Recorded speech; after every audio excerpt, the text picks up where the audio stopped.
Detective Comics 1086, Ram V writing with Stefano Raphael on the art. So, yeah, a lot of exciting things going on here. Batman's back in town, of course, and he is beating up a crap load of people at the start of the issue. It turns out it's Two-Face's men, and he's here to speak to Harvey. He wants to talk to Harvey because, well, various reasons. He's wanting help from various people to try and take back the city. But I think what really got me here was kind of Bruce saying that his experience with the asthma has kind of made him appreciate what Harvey goes through, and the fact because Two-Face even mentions that Harvey's still got the asthma attached to him, and that's partly why Two-Face is been allowed to take over. Obviously, he made the deal to save Batman, but that's one of the elements of it.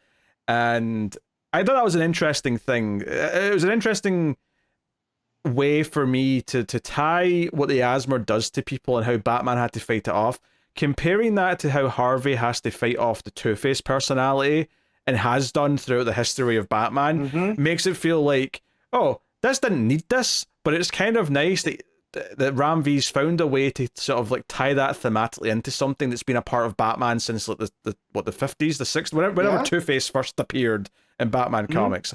Well, and it makes it feel sincere too, that it's not just a split personality, they're two distinct personalities. Right now Harvey's tussling with the asthma, and Two-Face is allowed to take over, and Bruce being like, man, that's gotta be so exhausting to be you. And he almost has that new appreciation. And because that's where he tells him, it was, as for the demon, where he's talking about that, where did it go? I lost my point of thought on this one.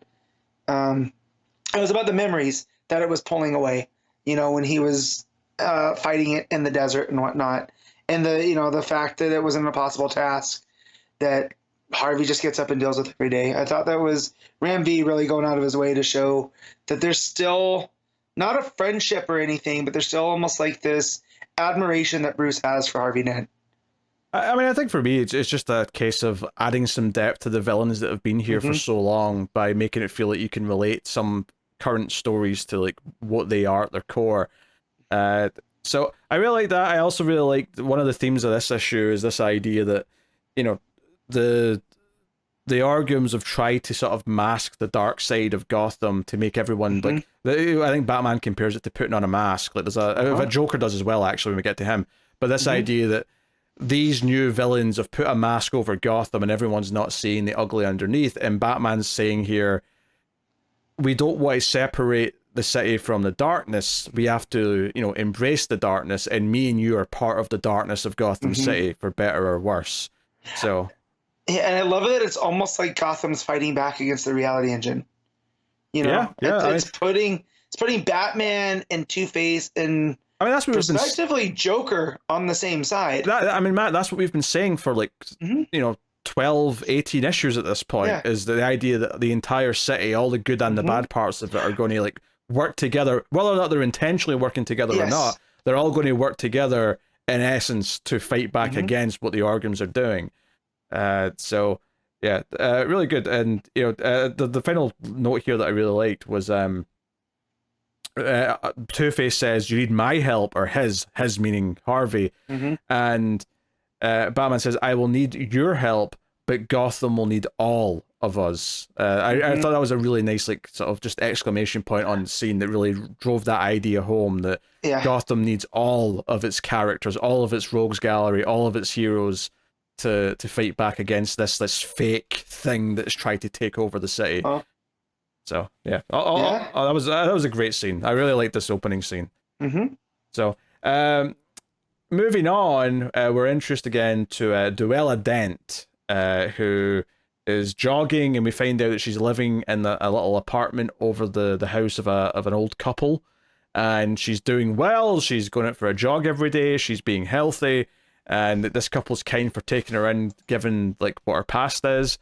And in walks the Joker from the background to sit down on the bench next to her and starts asking her questions about the couple that she's living with. And Basically, he's trying to like convince her, "Hey, you remember when you wore my old face?" And he even whips it out by the end of the end of the scene. He whips out his old leather face. Yeah, that thing is weathered. Like, ooh, I don't know what. I don't want to know where he's been keeping it, but wherever it is, it's very dry because it's still in pretty good shape. Yeah, obviously, I'm not happy that Joker implies that he put a cat in the microwave for obvious reasons, but. The point he's saying is that, hey, they're going to think that was you that did that when they find their cat in the microwave, and he's basically trying to convince her to like be her old villainous self again, and to be like the colorful character again. And what I kind of like about this is how much this mirrors the opening scene with Batman and Two-Face.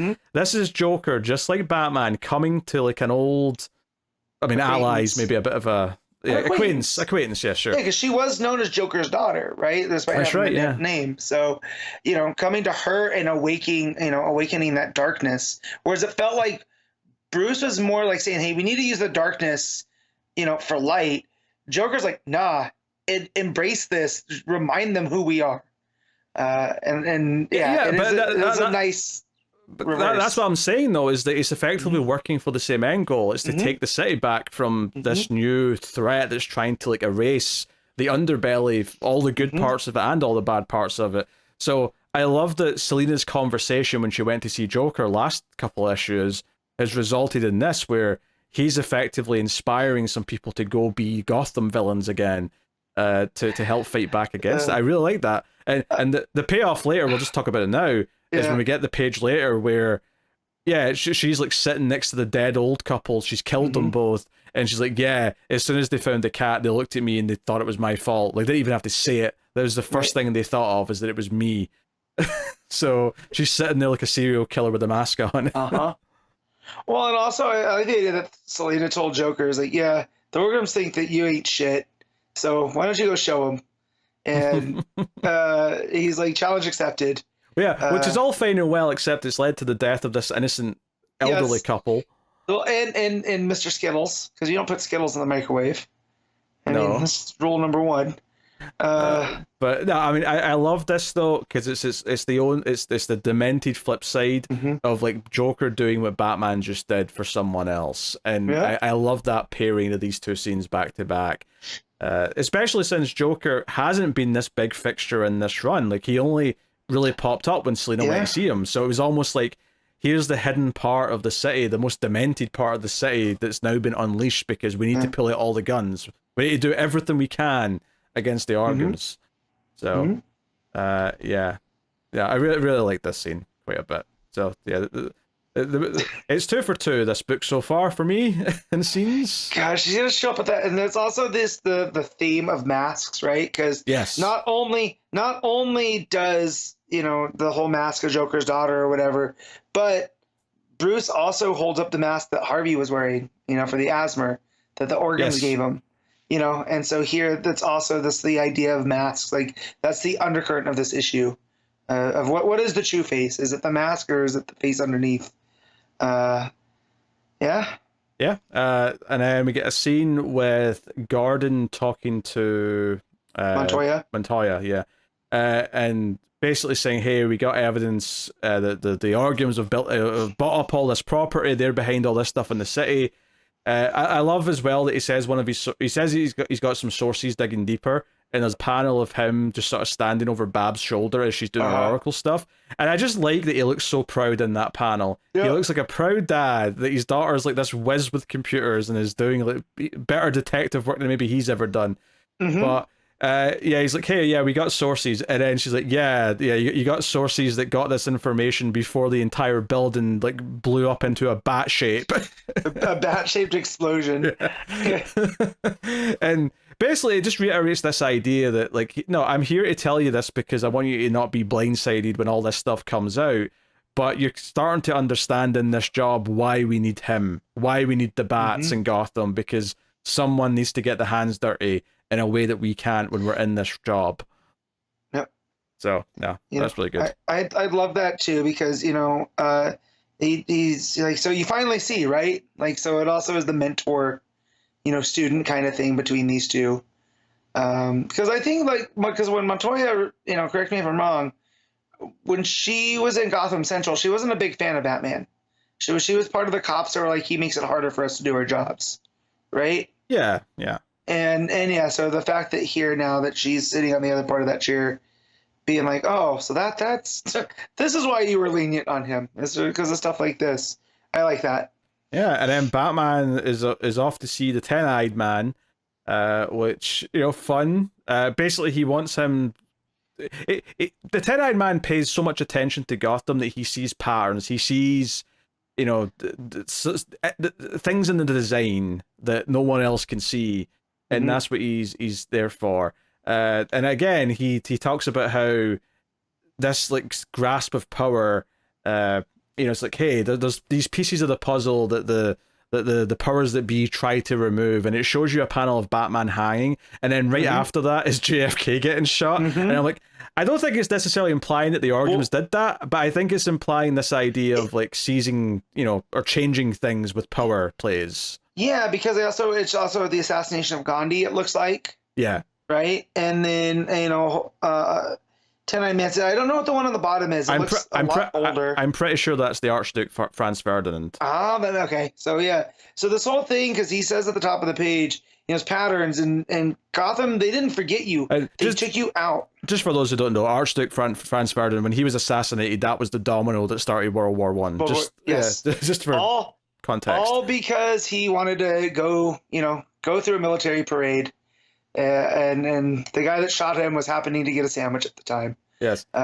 Yes. But anyways, Ten-Eyed Man's talking about that, you know, it wasn't that Gotham forgot about you, is they removed you, you know, like a piece from a puzzle, but there was always something missing. They could feel it. Right. And that's a lot like this with Batman and the reverberations of JFK and Gandhi and Franz Ferdinand, you know, and it just shows how much of a central figure, you know, that missing piece is, and how altering it, how it can change reality going forward. Yeah, they can feel the whole effectively. And then next, Mummy Orgum basically says that her reanimated son, he's going to be Shadow Angel, and he's going to be like, we're going to give them a villain, someone who they can like take down, I think. Because she explains this to her, you know, her entourage, the other family members. And we see like just like a city street on fire and shadow angels at the center of it, and we see that this is happening because we hear like a news report saying, "Hey, some villain calling himself Shadow Angels doing all this." So and he's monologuing and whatnot during it all. So the final scene of I think it's the final scene anyway of the issue is like, so we see all this fire in the distance, and Batman's on a rooftop with Cassandra Cain, Batgirl, Azrael. And then Nightwing shows up saying, "Hey, it looks like you could need a hand." And you know, he's happy to see them. I honestly, Cass just saying "I missed you" as she's perched on the rooftop with a fire like behind her is just such a nice moment. But yeah, so basically, yeah, it's like, you know, it's the call to action. It's them like, okay, you know, while I was gone, you guys were keeping up the fire alive, as it were. Yeah, and we knew that Azrael from the backups, Azrael and Cass were both maintaining the presence of the bat. You know, and then so the fact that these two are there, and then Dick, who is his son, right? He's the next generation too. You know, I like how they assemble and what that means for Gotham. For sure. And it feels like a very like 90s, early 2000s like team here. Because, you know, you've got Cass and Nightwing. I mean, Azrael was a bit earlier because he was during Nightfall, but it's making me think of that era a little bit. So there's a glorious full page spread of them all diving off the rooftop. Very, very pretty. I think the primary color kind of thing that's going here with like Batman's got the red logo on him now. You've got Dick with the blue, and then very subtle, but Cass has got the yellow bat outline. So it's just like a nice sort of primary color thing going. And then the final page is what we already talked about with Duella Dent. Do you know what I want to say about this Duella Dent stuff as well? This is a great example of something that I didn't care for because it was a part of the New 52. But this scene that introduced her here was so compelling with the way the Joker entered the scene and just convinced her to become a killer again that like I'm on board. This is a very, very good use of something from DC's like recent past that I don't care about, and like the writer making me give a shit. So Ram V's doing a really good job here. of taking something from the vault. And this happens every so often in comic books where, you know, not everything in decades and decades of comic books can be something that I've either read or like, but the idea of reintroducing an element of it, but making it work for me now, like, okay, for me, this is always going to be how I think of like her coming in. Obviously, yeah, there's the backstory. I'm not ignoring that, but to me, the start of the real story with her is always going to feel like this to me, and I think that's cool. Well, when we first see her, she's running, right? She's jogging. Yes. But in effect, she is running from her past, and that's what that's representing. So the fact here that she embraces that past that we saw her running from because of a little bit of a tip from the Joker, I thought was really cool.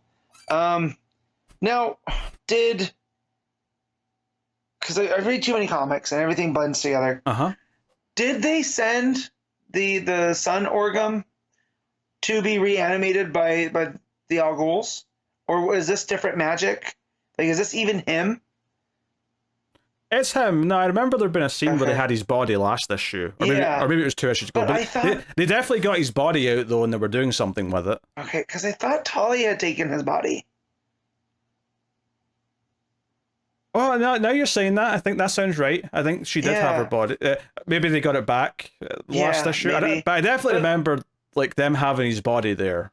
Because the fact here that he's wearing that mask that we saw him last in, and he's wearing that suit of armor, and it just seems like they bring up Crane, right? The last issue ended with them bringing in Scarecrow. Yeah, which Batman kind of figures out they might be using him this issue. Yes. I think it's when Sarah 10-Eyed Man or Two-Face says something about them using fear, and Batman's like, "Oh, Crane's unaccounted for. He's missing from Arkham or whatever." Yeah.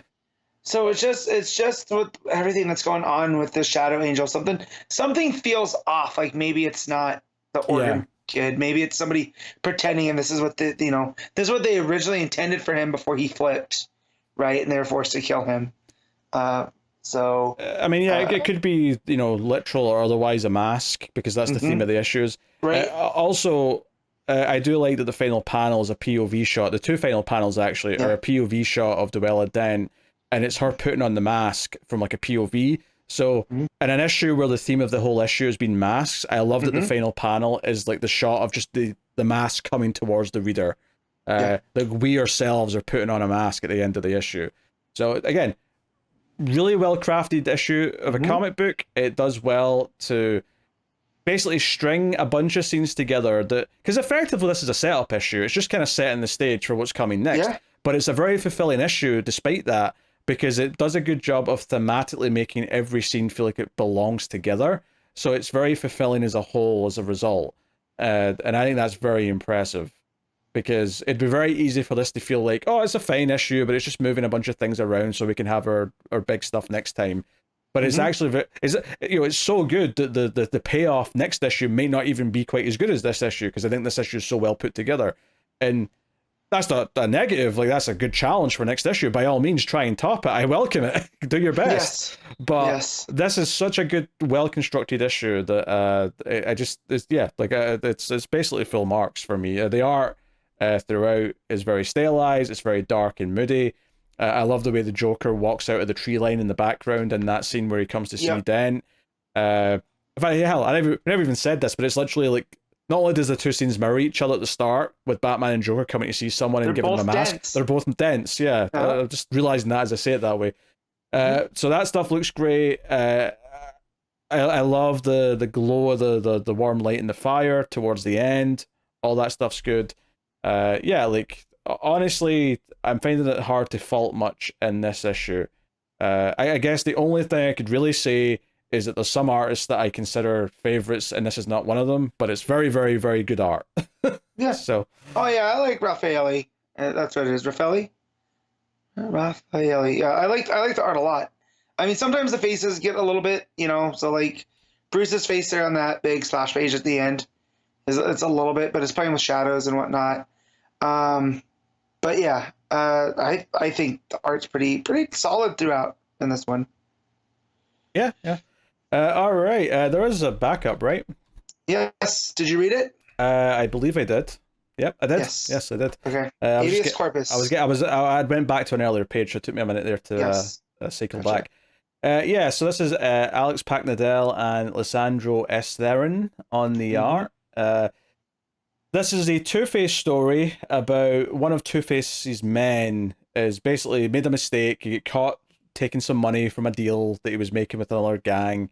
So Two-Face is coming down to this basement where his boys have already roughed him up, and he's going to execute him right there. He explains that, hey, if you got out, like, this other gang would probably come find you and beat you up and make you tell them everything you know about our gang, so I have to kill you. But just as he goes to do it, this is where Harvey's voice comes in and starts arguing with Two-Face, effectively. And I love what they did here, where at first it's sort of like Two-Face's speech bubbles are just normal, but then when Harvey says something to him, Two-Face's speech bubbles become red, right? And then one of the things it does later that I really like is that it does the sort of the connected speech bubbles, and it starts off a white speech bubble, but then it fades to red for the next bubble. And I thought, oh, that's a really neat way of showing it's coming from the same mouth. Yeah. But it does this whole visualization thing where Harvey and Two-Face basically give this kid a trial in his head where he's arguing to and against, like, why he should be killed or not. But yeah, that's basically what most of the issue is. And ultimately, Harvey wins the case. I mean, at least he wins the case that it should be left to the toy and costs, at the very least. Yes, he wins the argument between himself. Yes, yes, and then of course it leads to the coin flip, and I just like everything that goes here because it leans into a lot of legal like jargon, but Packnadel makes it work because it's the framing of Dent explaining it to his to the other thugs around him. Well, even the imaginary courthouse is split in two, with like a normal side and then like a side that looks all diseased and like warted or whatever. And then Two-Face himself is the judge, right? So like it's Two-Face is the judge, and the two lawyers are a full Harvey and a full Two-Face, I guess. Yep. Yes. And yeah, so when it comes to the coin flip, and I also love that we never see what it lands on. We get the reaction from the other thugs that were there, so I think that's a lot of fun. Basically it comes up clean side. So he tells him, you do this to take care of your mom. So let's take care of you, and you never come back to Gotham because I'll make it look, whatever we were going to do would look like a sweet release. Yeah. You have to go on the run, stay away from Gotham, but you can live. I also like that Harvey, when he first pops in, not only did he do this thing where he's kind of popping in from the side of the frame and it's kind of like a mirror image kind of effect, he looks a lot like the animated series version of Harvey, I thought. Yep. They really sort of modeled it after him, so... Yeah, well, because then if you look at the regular Harvey in the courtroom scenes, that is the animated series version pre-Scar. Yeah, pre-Two-Faceization, yes. Yeah. Yeah, and there's like a brief reference at the end where he's like, hey, we need every soldier we've got for all this like organ stuff that's happening, because he says we're going to war. So so fair enough. It's a fine little backup that just sort of delves a bit more into Two-Face having an inner debate with himself. But no, that's interesting. I mean, it is interesting because as far as we knew right now, Harvey was basically just asleep whilst Two-Face was at the wheel. This does still imply that Harvey is talking to Two-Face, though, and internally still. And so, at least in things like this, right? Almost like he has to rationalize things, and he gets back into his lawyer brain, because he wants to do what's fair, which is what the whole coin flip is, right? Yeah. So it was a solid little backup. Art's a little on the messier side for the backup, but it kind of works with the Two-Face kind of perception of it all. Yeah. Okay. All right. What are you rating Detective Comics? I'm gonna give this a 9. I thought this issue was really good. Yeah, I'm going with a 9 as well. I thought it was excellent. Yeah. Thematically, everything linked. Art was solid. Got me hyped for the next issue. Enjoyed several character beats. Even little things like the little flashback panel with Gordon and Babs, or like Cassie's a little interjection towards the end. All great stuff. So. 9 out of 10.